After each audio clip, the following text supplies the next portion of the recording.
The fluorescent lights in the conference room seemed to hum with a predatory buzz, a sound I'd never noticed in the 14 years I'd called this building my second home.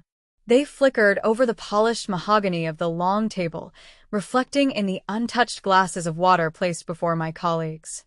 No one was drinking. No one was even looking at me. Their eyes were fixed on their notepads, on the cityscape framed by the floor-to-ceiling window, on anything but the public execution taking place at the head of the table. "Jennifer, we're downsizing. And you're first to go." The words, spoken by my new department head, Samantha Kerr, hung in the air like poison. It wasn't just the words themselves, but the delivery. A slight, almost imperceptible grin played on her lips, a glint of cruel satisfaction in her perfectly made-up eyes. It was a look that made my stomach clench and turn to ice. "Effective immediately," she added, a final, brutal twist of the knife. I sat there for a moment, the world narrowing to the space between me and Samantha. The hum of the lights grew louder, a roaring in my ears that drowned out the frantic beating of my own heart. I tried to process it. 14 years of dedicated service to Westbrook Dynamics gone. My career, my stability, my very identity, erased with a casual, dismissive sentence. My colleagues, men and women I had mentored, collaborated with, and shared countless lunches with, remained statuesque, their silence a deafening confirmation of my sudden exile. After 14 years, this was how it ended. My name is Jennifer Calloway. I'm 46 years old, and until that precise, soul-crushing moment, I was the senior account manager at Westbrook Dynamics in Charlotte, North Carolina. It wasn't just a job, it was the foundation upon which I had rebuilt my life. After a nasty divorce a decade and a half ago, I had walked into Westbrook with a bruised heart, 2 young children to support, and a desperate need for stability. The company became my lifeline. My old boss, Robert Harrison, a man with a booming laugh and a heart to match, had seen something in me. "I can teach someone the technical aspects of this job," he told me in my interview, "but I can't teach genuine care for people. You have that quality, Jennifer. And that's what makes great account managers." I took his words to heart. For the past 14 years, I had poured my soul into this company. I wasn't the flashiest employee. I didn't play the games of office politics or spend my time kissing up to management. My work spoke for itself. I was reliable, consistent, and deeply respected by the people who mattered most, our clients. I didn't just manage accounts. I built relationships. These weren't shallow, transactional connections. They were partnerships forged over years of trust, of going the extra mile, of remembering a client's child was graduating or that their father was ill. I knew their businesses inside and out, but I also knew them. And in our industry, that was everything. That was the bedrock of Westbrook Dynamics' success in the Charlotte market. Then, 6 months ago, Robert retired and Samantha Kerr arrived. From the moment she walked in, the atmosphere shifted. She was all sharp angles and sharper ambition, a whirlwind of buzzwords and aggressive, empty confidence. She spoke of revolutionizing our approach, optimizing synergies, and disrupting the status quo. To me, it sounded like she'd swallowed a corporate thesaurus and was regurgitating it at random. She confused being loud with being effective, convinced that shaking things up was automatically an improvement, regardless of the consequences. Her first week was a blur of unnecessary meetings where she did all the talking and a wave of new, convoluted tracking systems that nobody asked for and everyone hated.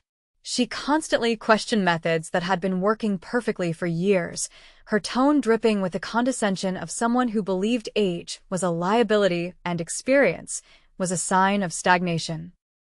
During one of her endless staff meetings, she made an announcement that sent a chill down my spine. "I think we need to inject some fresh energy into this department," she declared, her eyes sweeping over the team before landing, for a fraction of a second too long on me. "Some of these account relationships have gotten a little too comfortable, a little too personal. We need to maintain professional distance." I remember thinking at the time how catastrophically wrong she was. Our clients weren't just numbers on a spreadsheet. They were partners. That personal connection, the one she so casually dismissed, was the very glue that held our most lucrative contracts together. But I held my tongue. I was a professional, and she was my superior. I would do my job and trust that the results would continue to speak for themselves. Her scrutiny intensified. She started micromanaging my every move, demanding to be CC'd on every email and insisting on joining my client calls. The calls became excruciating. Where I would normally chat with a client like Patricia Vance from Emerald Marketing about her daughter's soccer tournament before diving into business, Samantha would cut in, all sterile professionalism and jarringly aggressive sales tactics. One afternoon, after a particularly awkward three-way call, Patricia sent me a private email. "Jennifer, what's going on over there?" That was unpleasant. "Your new boss seems to think we're adversaries to be conquered, not partners. In all our years, I've never felt so pressured. Is this the new direction for Westbrook Dynamics? Because if it is, we need to have some serious conversations about our future together." I knew this was a warning shot, a clear sign that Samantha's approach was doing real damage. I tried to handle it delicately. I forwarded the email to Samantha, hoping it would serve as a gentle course correction, a piece of constructive feedback from a major client. I framed it as an opportunity for us to strategize on how to better align with our clients' expectations. That was my mistake. Not in the act itself, but in underestimating the depth of Samantha's insecurity and ego. She called me into her office, her face a mask of cold fury. The email was displayed on her large monitor. "What is this?" she demanded, her voice low and menacing.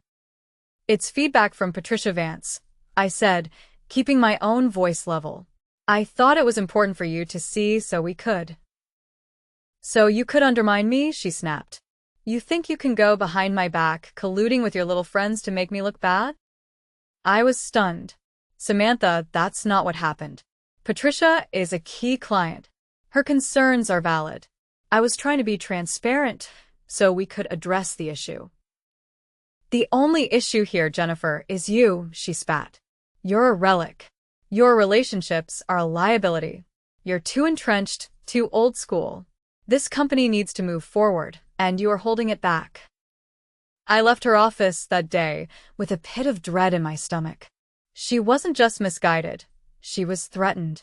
She saw my success, my deep-rooted connections with our clients, not as an asset to the company, but as a personal threat to her authority. I realized then that she was looking for a reason to get rid of me.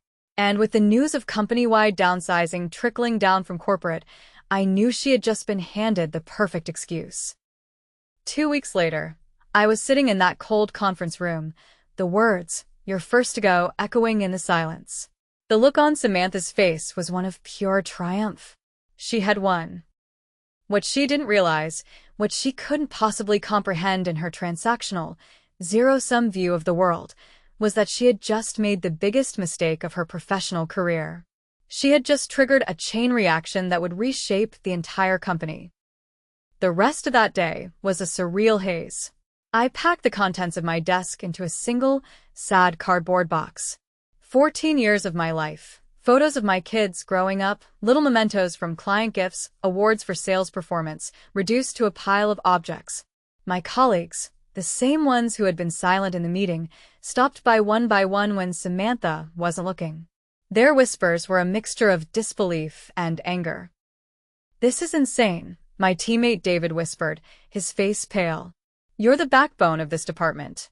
How can they think this is a good idea?" I just smiled a weary, tight-lipped smile and thanked him for his support. I had learned a long time ago that burning bridges rarely led to anywhere productive. I walked out of the Westbrook Dynamics building for the last time, the weight of the box in my arms feeling less like the end of a career and more like the end of an era. I spent that Monday evening at home, sitting on my back porch with a glass of wine, watching the sunset paint the Charlotte skyline in brilliant shades of orange and pink. For the first time in 6 long months, the knot of tension in my shoulders began to loosen. The constant stress of walking on eggshells around Samantha was gone, replaced by an odd, disquieting combination of raw uncertainty and profound liberation. My phone had been buzzing all afternoon with messages from former colleagues expressing their outrage, but I had turned it off around dinner time. I needed space. I needed to think. By Tuesday morning, the space I had craved was shattered. My phone was exploding with notifications. I had 17 missed calls, 43 text messages, and 67 emails. My first panicked thought was that something had happened to one of my children. My heart hammered against my ribs as I quickly scrolled through the messages, my thumbs shaking. But they weren't personal emergencies. They were business calls from my former clients. The first voicemail was from Thomas Reed at Grandstone Manufacturing, one of our largest accounts. His voice was tight with barely controlled anger. "Jennifer, I just heard what happened. This is absolutely unacceptable. I've been trying to reach someone at Westbrook since yesterday afternoon, and nobody seems to know anything about our upcoming project deadlines. I need to speak with you immediately about our contract."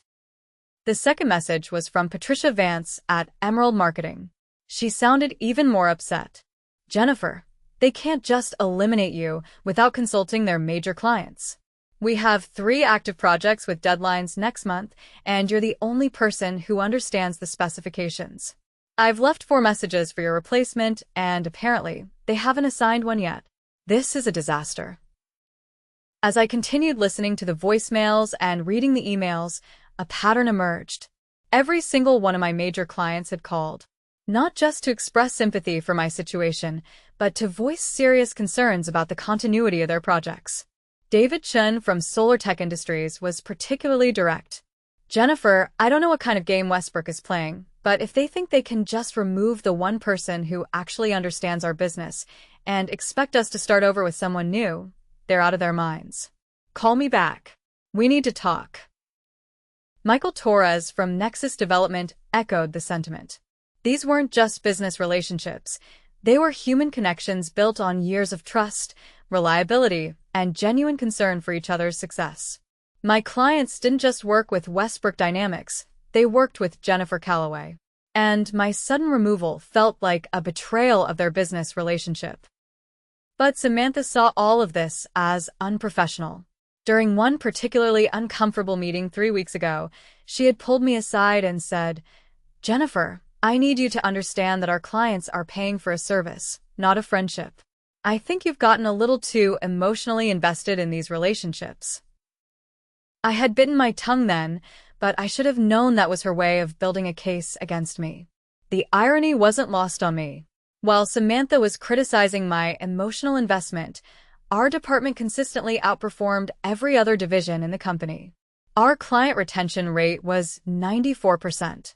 Our average contract value had increased by 30% over the past 3 years, and our customer satisfaction scores were consistently the highest in the industry. But none of that seemed to matter to someone who was more interested in asserting her authority than understanding what actually made the business successful. The final nail in my coffin came 2 weeks before that fateful Monday meeting. Patricia Vance from Emerald Marketing had called me directly, as she always did, to discuss some concerns about a project timeline. It was a simple conversation, the kind I had handled hundreds of times before. But this time, Samantha insisted on joining the call. "Patricia, this is Samantha Kerr, Jennifer's supervisor." She had interrupted within the first 5 minutes. "I wanted to personally ensure that all of your concerns are being addressed at the appropriate management level." The tone she used was condescending, both to Patricia and to me. I watched helplessly as the conversation grew increasingly tense, with Patricia clearly uncomfortable with Samantha's aggressive approach to what should have been a collaborative discussion. After we hung up, Patricia sent me that private email that I'll never forget. "Jennifer, I've been working with you for 8 years, and I've never had to deal with someone speaking to me like I'm a problem to be solved rather than a partner to be supported. Is this the new direction for Westbrook Dynamics? Because if it is, we need to have some serious conversations about our future together." That's when I realized that no matter how professionally I handled the situation, no matter how much I tried to work within her new system, she had already decided that I was the problem. The downsizing announcement, when it finally came, felt almost like a relief. Not because I wanted to leave. I loved my job and was proud of what I had built here, but because it meant the uncertainty was finally over. Samantha had been looking for a reason to get rid of me, and she had finally found her excuse. I made myself a cup of coffee and started returning calls. The conversations that followed were both heartwarming and professionally explosive. Every client expressed genuine personal concern for my well-being, but more importantly, they all shared the same sentiment. They had been working with Jennifer Calloway, not just Westbrook Dynamics, and my sudden removal felt like a betrayal of their business relationship. "Jennifer," Patricia said when I called her back, "I want you to understand something. When we signed our contract with Westbrook 3 years ago, it was because of you. Yes, your company had competitive pricing, but what sealed the deal was knowing that we'd have someone who actually cared about our success. If you're not there anymore, then honestly, I'm not sure why we should be either."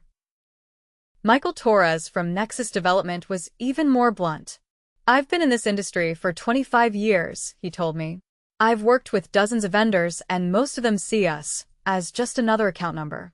You've always treated us like a partner. That's not something you can just replace with whoever they pull from their staff roster." By noon on Tuesday, I had spoken with all 5 of my major clients, and the message was unanimous.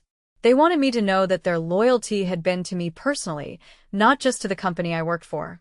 Several of them asked if I was planning to land somewhere else soon because they would be very interested in continuing our business relationship in whatever form that might take. That's when I realized that Samantha had made a catastrophic miscalculation. She had assumed that client relationships were interchangeable, that the value I brought to the company was easily replaceable with someone else who could read from the same scripts and follow the same procedures. She didn't understand that business relationships, particularly in our industry, were built on trust that took years to develop and could be destroyed in an instant. Wednesday morning brought the first wave of formal consequences. I was having breakfast when my phone rang with a call from Patricia Vance. But this time her tone was purely business. "Jennifer, I wanted to let you know that I'm sending a formal letter to Westbrook Dynamics this morning requesting an immediate meeting to discuss the future of our contract. After yesterday's conversation, my team and I spent the evening reviewing our agreement, and we discovered that there's a clause allowing us to terminate for cause if there are material changes to the service team without our consent." I nearly choked on my coffee. "Patricia, I don't want you to make any decisions that might hurt your business just because of what happened to me. This isn't about loyalty, Jennifer, though I appreciate everything you've done for us over the years. This is about protecting our business interests. We have critical projects launching next quarter, and the institutional knowledge you've built about our operations isn't something that can be transferred in a training session. If Westbrook wants to maintain our partnership, they need to figure out how to get you back involved, whether that's reversing their decision or arranging some kind of consulting agreement." An hour later, David Chin called with similar news. "Jennifer, I'm formally requesting a contract review meeting with Westbrook's senior management. If they can't provide adequate assurance that our project timelines and quality standards will be maintained without you, then SolarTech will need to explore other options. I've already had my team reach out to 3 of your competitors for preliminary discussions." By Thursday, the situation had escalated beyond anything I could have imagined. Thomas Reed from Grandstone Manufacturing didn't just request a meeting. He sent a formal notice of contract termination, effective in 30 days, unless Westbrook could restore the service team configuration that was in place when the agreement was originally executed. His letter was copied to Westbrook's chief executive officer, their general counsel, and the entire board of directors. Michael Torres took a different approach. Instead of threatening termination, he suspended all current projects, pending a comprehensive review of service capabilities and personnel changes. This effectively froze over $2 million in active contracts until Westbrook could provide guarantees about project continuity. The most devastating blow came from Patricia Vance on Friday. She didn't just threaten to leave. She actually did it.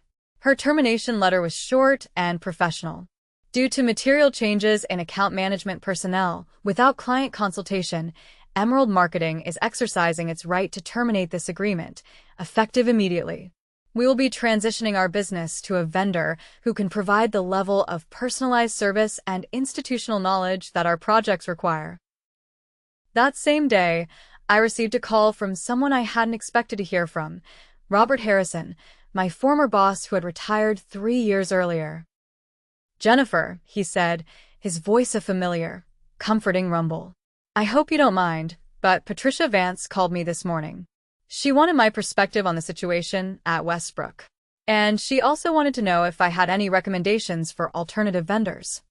He paused for a moment before continuing. "I told her that the best vendor I could recommend was you if you were interested in starting your own consulting practice." The idea hadn't occurred to me before, but as Robert explained it, the concept made perfect sense. You have the relationships, you have the expertise, and you have the trust. All you need is the business structure. Patricia indicated that if I were to start my own firm, Emerald Marketing would be very interested in becoming my first client. By the end of that week, I had received similar inquiries from 3 other former clients. What had started as a termination was rapidly becoming the foundation for something entirely new. Monday morning of the following week, I decided to drive past the Westbrook Dynamics building on my way to meet with a business attorney. I wasn't being vindictive. I genuinely wanted to see how the company was handling the crisis that had been building over the past week. What I saw in the parking lot told me everything I needed to know. Samantha's car was there at 7:30 in the morning, along with vehicles belonging to 3 members of the senior management team. Emergency meetings were clearly in session. Later that day, my former colleague David called me with an update that was both shocking and completely predictable. "Jennifer, you need to know what happened this morning. Samantha called an all-hands meeting at 8 a.m., and she looked like she hadn't slept in days. Apparently, the executive team spent the entire weekend in crisis management mode." According to David, the scope of the client relations disaster was even worse than I had realized. In addition to the 3 major accounts that had already terminated or suspended their contracts, 2 other significant clients had requested meetings to reevaluate their vendor relationships. The company was facing the potential loss of nearly 60% of their major account revenue, all within a span of 2 weeks. "The best part," David continued, "was when Samantha tried to blame the situation on your unprofessional relationship boundaries with clients. She actually suggested that you had somehow manipulated these companies into retaliating against Westbrook." The executive team didn't buy it for a second. Chief Executive Officer William Bradford had apparently asked some very pointed questions about how the department head could have been unaware of the extent to which major client relationships were tied to individual personnel. When Samantha couldn't provide satisfactory answers, he asked for her resignation, effective immediately. "Jennifer," David said, "Bradford specifically asked me to get your contact information. He wants to schedule a meeting to discuss options for bringing you back, possibly with a significant promotion and salary increase." I thanked David for the information, but I had to smile at the irony. 2 weeks ago, Samantha had been so confident that I was expendable. Now, the entire executive team was scrambling to undo the damage her decision had caused. But the truth was, it was too late for Westbrook Dynamics. Not because I was vindictive, but because the business landscape had already shifted. That afternoon, I met with Patricia Vance and Michael Torres to finalize the terms of my new consulting firm, Callaway Client Relations. Patricia had agreed to provide startup capital in exchange for guaranteed priority service, and Michael had offered to serve as a reference for other potential clients. Within 3 days, I had signed agreements with 4 former Westbrook clients, with 2 more companies expressing serious interest. The real validation came on Thursday when I received a call from David Chen. "Jennifer," he said, "I wanted you to know that SolarTech has decided to terminate our contract with Westbrook effective next month. But more importantly, I wanted to ask if you'd be interested in a very different kind of business arrangement." What David proposed was beyond anything I had imagined. SolarTech was expanding their operations and needed someone to manage relationships with multiple vendor partners.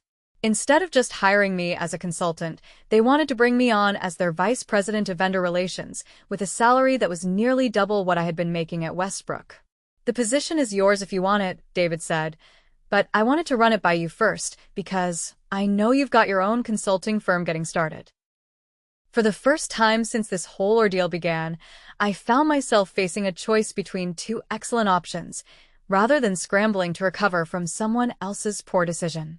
On Tuesday morning, exactly 2 weeks after Samantha had gleefully announced my termination, I made my decision.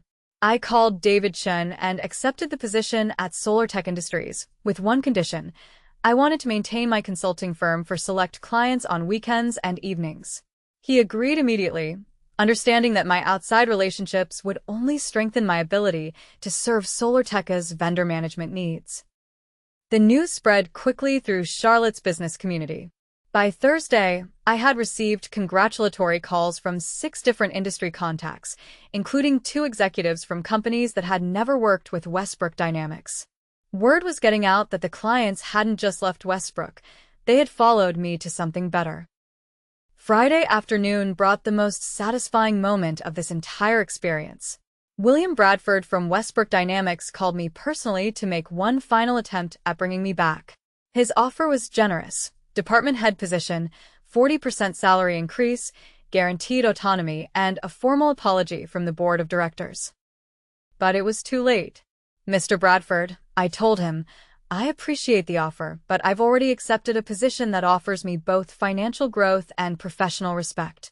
More importantly, I've learned that my value isn't dependent on any single company's recognition of it. The conversation was cordial but brief.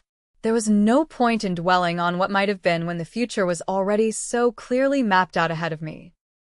That weekend, I received the final piece of news that completed this entire saga.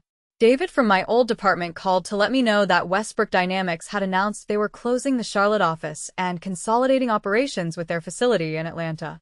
The loss of major clients had made the local operation financially unsustainable. Jennifer, he said, his voice a mix of awe and amusement, I hope you know that everyone here understands what really happened.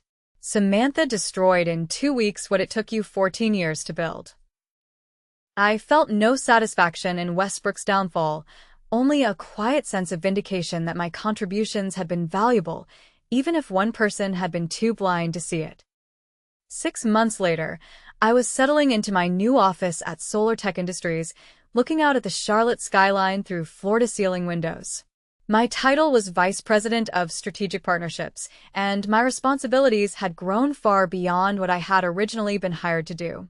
David Chen had been right when he predicted that my relationship-building skills would be valuable in multiple areas of their business.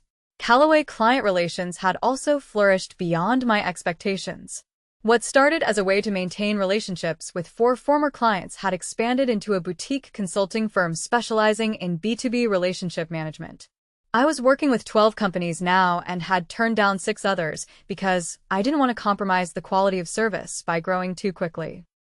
The most unexpected development came when Patricia Vance recommended me to speak at the Regional Business Leadership Conference about the importance of personal relationships in professional settings. The presentation went so well that I was invited to write an article for Business Excellence magazine about the hidden value of authentic client relationships. 2 weeks ago, I received a LinkedIn message from someone I hadn't heard from in months, Samantha Kerr. She had found a new position with a smaller firm in Raleigh and wanted to congratulate me on my success and clear the air about any past misunderstandings. I read the message twice before deleting it without responding. Some bridges, once burned, weren't worth rebuilding. Yesterday, I had lunch with Robert Harrison, my former boss who had first encouraged me to value relationship building over transaction-focused thinking. Jennifer, he said over dessert, I've been watching your career progression with great pride.